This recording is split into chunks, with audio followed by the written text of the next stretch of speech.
নমস্কার বন্ধুরা, welcome to my channel. আজকে এই বর্ষার দিনে একটা যেটা ওঠে খুব বাজারে, সেটা হচ্ছে গাঠি কচু। আজকে বানাবো গাঠি কচু কালো জিরে দিয়ে চচ্চড়ি।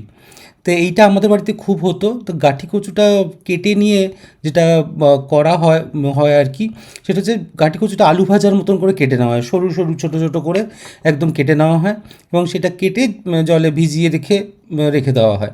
আর এটাতে যেটা দেওয়া হয় সেটা হচ্ছে কালো জিরে, লঙ্কা, নুন একসাথে একটু জল দিয়ে বেটে নেওয়া হয় এবং সেটাই এটার মশলা আর কি। তো এবার যেটা করবো যে পরিষ্কার করা গাঁঠি কচুটা কড়ায় তেল নিয়ে, সর্ষের তেল দিয়ে গাঁঠি কচুটা তার মধ্যে একটু নুন ছিটিয়ে দিয়ে দেবো। দিয়ে যেটা এটাকে ভাজতে থাকবো, খানিকটা লঙ্কাও দেবো এর সাথে। একটু ভাপে ভাপে করতে হবে, একটু অল্প জল ছিটিয়ে ছিটিয়েও দিতে পারেন। এটা এবার এরমভাবে ভাজতে থাকবো, একদম আলু ভাজার মতন আর কি, যেমন আলু ভাজা ভাজে তেমনভাবে ভাজতে থাকবো। তা কিছু শুকনো মানে শুকনো টাইপের করে ভাজা হবে এই কারণেই, কারণ জিনিসটা খুব শুকনোই হবে আর কি, মানে আলু ভাজা টাইপেরই খেতে হবে, কিন্তু কালো জিরে বাটা দিয়ে। তো যখন মোটামুটি একটু ভাজা ভাজা হয়ে গেছে, লালচে লালচে হয়ে এসছে, তখন এই কালো জিরে, লঙ্কা, নুন বাটাটা এর মধ্যে দিয়ে দেওয়া হবে।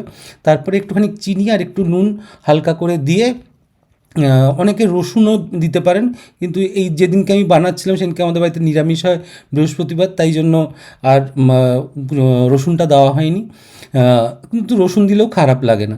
তো এখন যেটা করতে হবে, ওই যে কালো জিরে বাটার যে জলটা একটুখানি রয়েছে সেটা দিয়ে নাড়াচাড়া নাড়াচাড়া করতে থাকবো। একটু খানিকক্ষণ ভাজা হওয়ার পর একটু কাঁচা আদাও দেবো, কারণ আদার গন্ধটা খুব ভাল লাগে এটাতে ভাতের সাথে মেখে খাওয়ার সময়। এবং অল্প অল্প করে জল ছেটে দেবো, কারণ কচুটাকে তো আমার সেদ্ধ করতে হবে। তা সেই হিসাবে আপনারা কনস্ট্যান্টলি এটাকে নাড়তে হবে। নাড়তে নাড়তে দেখবেন জিনিসটা কালচে কালচে দেখতে হয়, হয়তো দেখতে একটু অন্যরকম লাগছে, খারাপও হয়তো লাগছে, কালো কালো খাবার, কিন্তু এটা অপূর্ব একটা স্বাদ হয়। আপনারা ট্রাই করবেন এবং যদি ভালো লাগে প্লিজ লাইক করবেন, শেয়ার করবেন এবং সাবস্ক্রাইব করবেন। Thank you so much for watching.